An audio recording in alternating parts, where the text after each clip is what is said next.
আপনি আওয়ামী লীগ সরকারের মন্ত্রী ছিলেন, সেই সময় আওয়ামী লীগ সরকারের থেকে আপনার শেখ হাসিনা, আমরা যদি এইভাবে বলি যে আপনার মন্ত্রিত্ব কেড়ে নেন, দল থেকে বাদ দেন এবং আপনাকে আসলে কারাগারেও যেতে হয়। উপর থেকে আমরা যেটি জেনেছি যে আপনি হজ, তাবলিগ জামাত তা নিয়ে কথা বলেছিলেন, কিন্তু ভেতর থেকে আমরা যা শুনেছি সেটি হচ্ছে যে আপনার প্রধানমন্ত্রীর পুত্র জনাব সজীব ওয়াজেদ জয়কে নিয়ে প্রশ্ন করা, সে সময়কার প্রধানমন্ত্রীর পুত্র সজীব ওয়াজেদ জয়কে নিয়ে প্রশ্ন করায় আপনার, আমি এটাকে পরিণতি বলবো না, আপনাকে এই ঘটনার মধ্যে দিয়ে যেতে হয়েছিল। আপনি কি এই বিষয়ে কিছু বলবেন?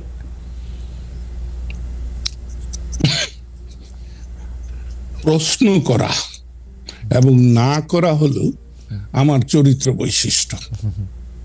আমি যে কোনো বিষয়ে যে কাউকে আমি প্রশ্ন করেছি। আমি 1964 সালে কপের নির্বাচনে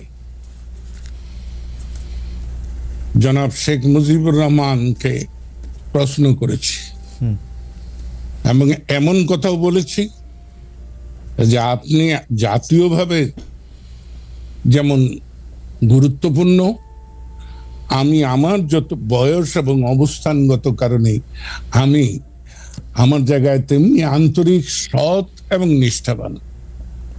তাই আপনি যে প্রস্তাব গ্রহণ করেছেন মনোনয়নের ক্ষেত্রে, এ ব্যাপারে আমার আপত্তি আছে। তাই আমি আপনাকে যেটা বলবো, আমি জয় সম্পর্কে কোনো কথাই বলিনি এবং জয় আমাকে কোনোদিন কোনো কথা বলেনি। জয় তথ্য প্রযুক্তি মন্ত্রণালয়ের উপদেষ্টা ছিলেন, প্রধানমন্ত্রী, তথ্য মন্ত্রণালয়ের না, তথ্য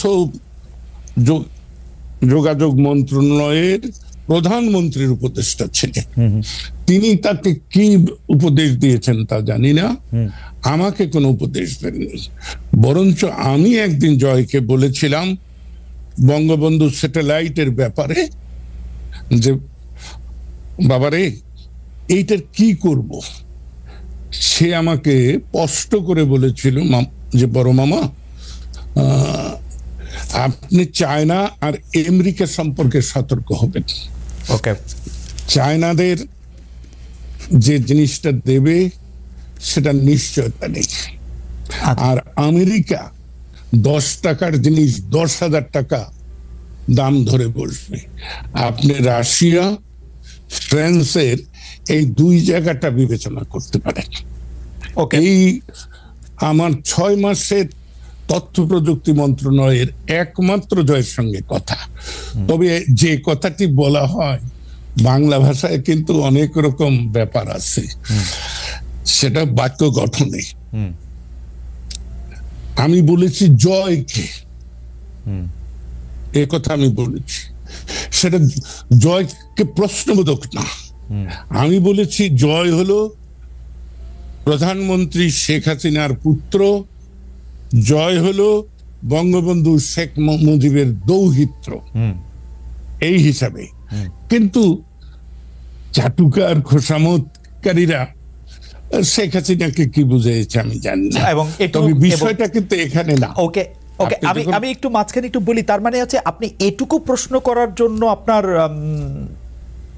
মন্ত্রিত্ব চলে গেল আওয়ামী লীগে? না না না না না না, আমার মন্ত্রিত্ব ওখানে যায়নি। আমার আওয়ামী লীগ থেকে বহিষ্কার ওখানে হয়নি, হয়েছে কায়েমি স্বার্থবাদ।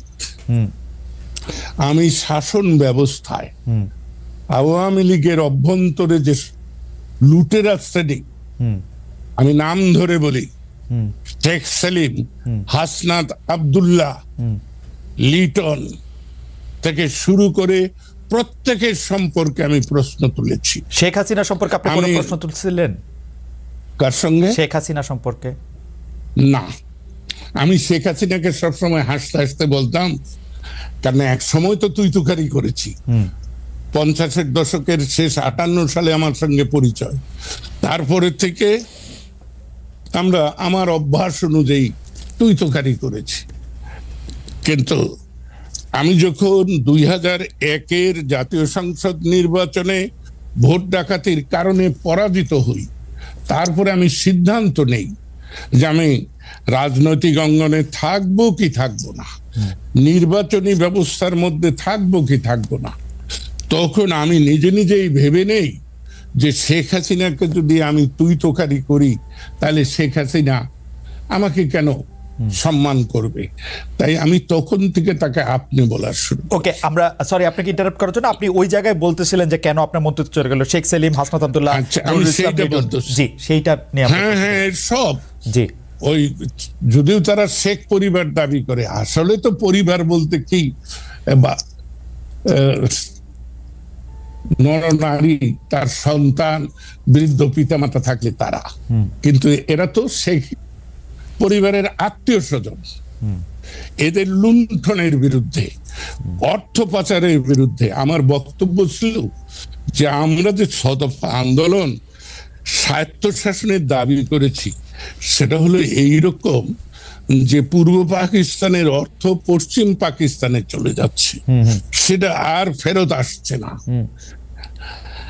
আমরা তো একই কাজ করছি আওয়ামী লীগ রাষ্ট্র ক্ষমতায় এসে। সেটা কি? যে আমরা দেশের সম্পদ, দেশের অর্থ বিদেশে পাচার করছি। আমার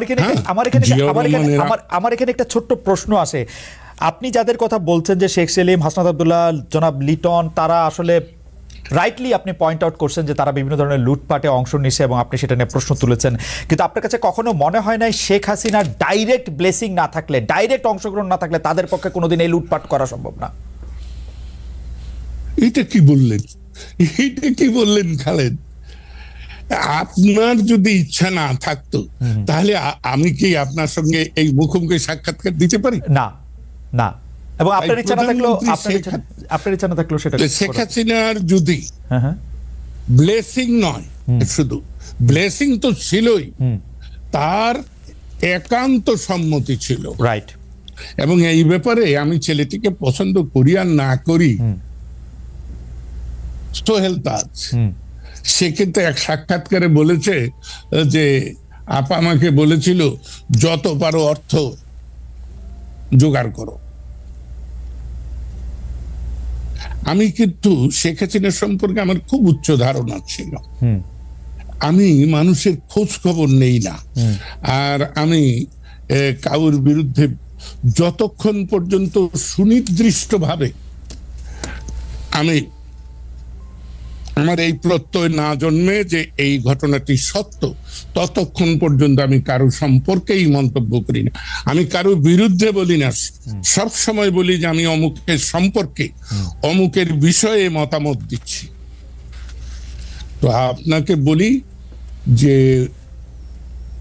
আমরা যখন আমেরিকায় যাই তার 2 দিন আগে বাংলাদেশ আওয়ামী লীগের কার্যকরী কমিটি এবং উপদেষ্টা কমিটির যৌথ সভায় আমি প্রকাশ্যে এদের বিরুদ্ধে অভিযোগ উত্থাপন করেছিলাম। আমার এখানে আমি একটু ছোট করে 2টা বিষয়ে জানতে চাই যে আপনি তো জানেন যে 2013 সালে যে নির্বাচন ব্যবস্থা, 2014 সালে যে নির্বাচনের মধ্যে দিয়ে আওয়ামী লীগ সরকার আবার ক্ষমতায় আসলো, সেইটাতে আসলে কোনো নির্বাচন হয় নাই। 154টা সিটে আসলে বিনা প্রতিদ্বন্দ্বিতা নির্বাচিত হওয়ার পর আসলে কারো কোনো ভোটের দরকার হয় না, আবার সরকার গঠন হয়ে গেছে। আপনি ওইটার কোনো প্রতিবাদ করেছিলেন কিনা? 1, 2 হচ্ছে আপনি দল থেকে বহিষ্কার হলেন, মন্ত্রিত্ব থেকে বাদ পড়লেন, ফিরে এসে গত 10 বছরে আপনি এই কথাগুলি প্রকাশ্যে এরকম করে বলছেন কিনা বা বলতে চেয়েছেন কিনা, বলতে কোনো বাধা পেয়েছেন কিনা? জনাব খালেদ মহিউদ্দিন, আমি আপনি 2012 সালের বাজেট অধিবেশনে আমি স্পষ্ট করে বলেছিলাম যে এটাই আমার সর্বশেষ জাতীয় সংসদে উপস্থাপিত বক্তব্য, কারণ আমি ভবিষ্যতে জাতীয় নির্বাচনে অংশগ্রহণ করব না।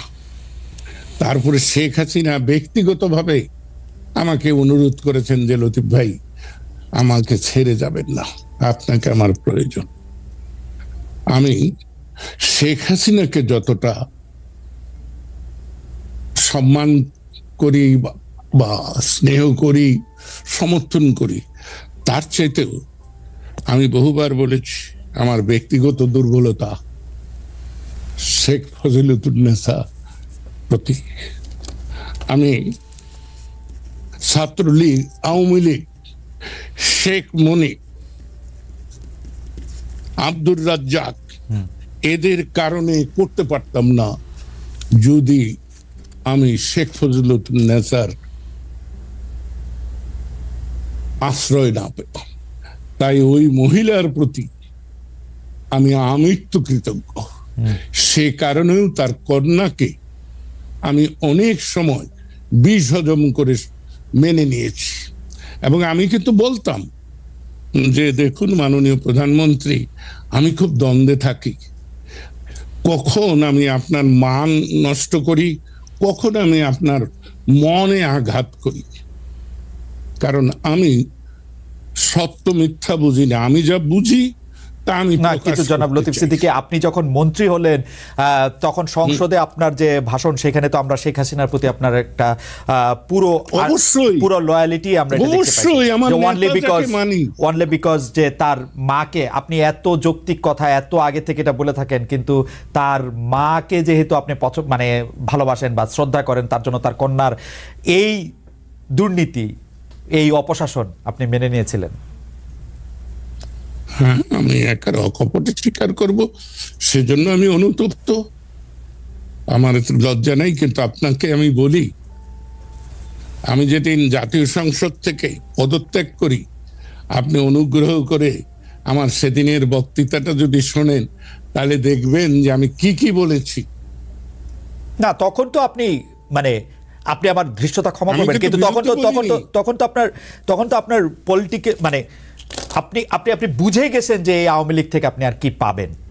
আপনাকে যে অসম্মানের মধ্যে দিয়ে আপনি শুরুতেই শুরু করেছিলেন, যেটি বলে যে অসম্মানের মধ্যে দিয়ে আওয়ামী লীগ আপনার যেতে হয়েছে ওনলি বিকজ আপনি পরিবারতন্ত্র, গোষ্ঠীতন্ত্র, লুটপাট, দুর্নীতি নিয়ে আপনি কথা বলেছেন। আপনি কিন্তু আপনার নিজের ভাইকেও আপনি ছাড় দেন নাই যখন আপনি দুর্নীতি নিয়ে কথা বলেছেন। সেখানে আপনি যখন এটি বলেছেন, তারপরও এর মধ্যে আপনি যাইতে হয়েছে এইটার জন্য, মানে আমি জানি না, মানে এটা আপনার জন্য একটু বেদনাদায়ক। তারপর আমরা একটু শুনতে চাই যে আপনি আসলে